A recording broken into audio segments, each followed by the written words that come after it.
Welcome back for another reaction video, guys. So I'm checking out Philomena Cunk. Guess being confused by Philomena Cunk for 5 minutes straight. Yeah, so I can't wait to check this one out, guys. I know it's gonna be funny. Alright, yes, you can love but you want to hate her but you gotta love her, right? Yeah. Yes, I know this one's gonna be ridiculous, so let's check this video out, guys.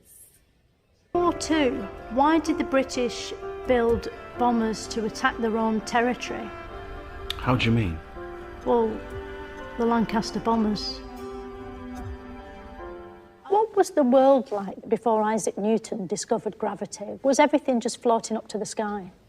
Well, gravity was always there, so it But he just took the credit for it. Because he had come up with laws of motion and things like that, gravity was a major part of his understanding of the world. If gravity's real, as you seem to be claiming, how come it doesn't work on kites? Why do they keep making Jane? Did you see the lady's face?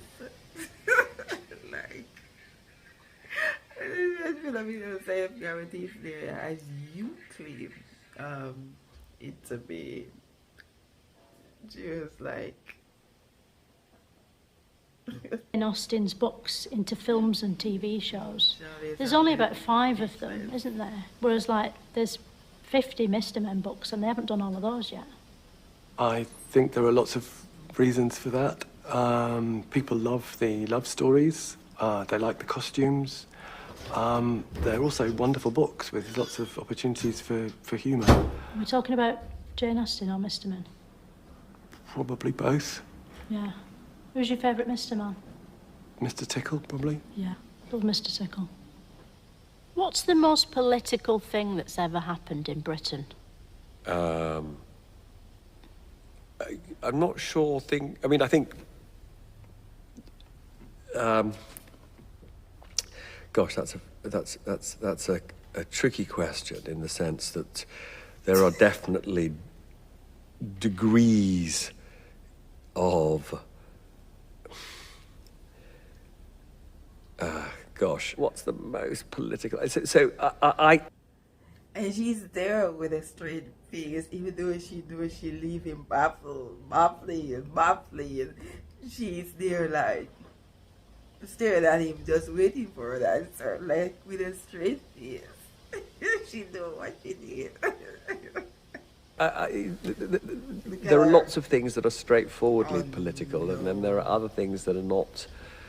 The sort of halfway, I guess, but I genuinely can't identify the most political. Second most? How did Sir Walter Raleigh invent the potato? Well, he didn't invent the potato in that I don't think anyone actually has ever invented a root vegetable, because they're obviously being cultivated and used by people living in the Americas when he arrived there. When Sir Walter Raleigh first saw potatoes, was he scared of them? I think that when Sir Walter Raleigh first saw potatoes, not that we've any documented records on the moment when he first beheld a potato or a field of potatoes, but I don't think he was scared of them. This is a buccaneering character, and I think that he probably was able to take on and manage his emotions whilst engaging with potatoes at first sight. King Arthur came a lot, didn't he? I think you mean that he's associated with the court of Camelot. No, it definitely says King Arthur came a lot. Camelot. Camelot. Yeah, it's his court where he held court. It's a place. All right. But do we know if he came a lot, or like just the same?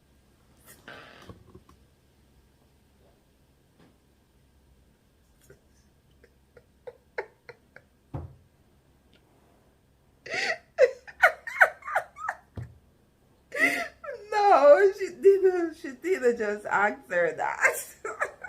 Do you know if he came a lot? King Arthur came a lot. You should have put the words in a Camelot. Came a lot. It's so she picked the words apart. Just to put it to her own meaning, just to show the lady out. then she gonna ask, do you know if he came a lot? I can't tell her, come on.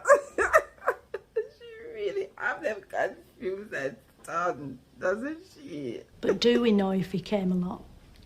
Or like just the same as an average man? Like about a tablespoon? The only evidence I have in that regard is that he is said to have had one child. Right. So probably not. Probably not. Why did Stone Age people bury all their stuff underground? Were they worried someone might steal it? No, that's how we find it.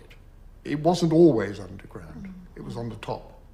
The reason we find it as archaeologists is that we go out and we dig it up. Oh. Where did the Romans come from? To begin with, they came from Rome, and then they came from the Roman Empire. Right, but where in Britain did they come from? Not from Britain, they came from Rome, which is in Italy. Right, well, this is about the history of Britain, so where in Britain did they come from? Well, the Romans came from Rome, and they headed northwards and conquered most of Europe. And then they crossed the English Channel, and they conquered about half of Britain. And where did they go once they were in Britain? Well, they tried to get to Scotland, but they decided it wasn't worth the effort of going there. Yeah, I felt that. Oh, He was such a hero. Why did we banish him up that big pole? It was not a banishment, this was a national celebration. So this is very much, if you like, a symbol of British victory and pride and honouring of the man who had been so intimately associated with delivering But he's- victory at Trafalgar. He's so high up, isn't he? He's sort of out of eyeshot. And he's Well- getting shat on by birds. Yeah, I mean, it's a, Couldn't we have had him a little bit lower so that we can have a look at him? well, it's a fair point. I mean, It's just like a joke. yeah. No, no, poor things. And the funny thing is, these are some really educated people, you know, and she adds them in a stumble. Man, and with a straight face, she does it with a straight face, like, just have them confused, like, man, she really took me out when she asked the girl about, Kamala. And then the girl say, you guys want child, yeah, he probably doesn't. Man, she really is something else. Her character, like, just totally, she plays it well. She does it well, I'm not gonna lie. It's a good one. This was a good one. I enjoy watching it because it not only was it ridiculously funny, but you gotta love her the way she confused these very educated people. Like, Alright guys, yes, so don't forget to live, love, laugh, and to learn, and I will catch you in another one, guys. Thanks for watching. Bye.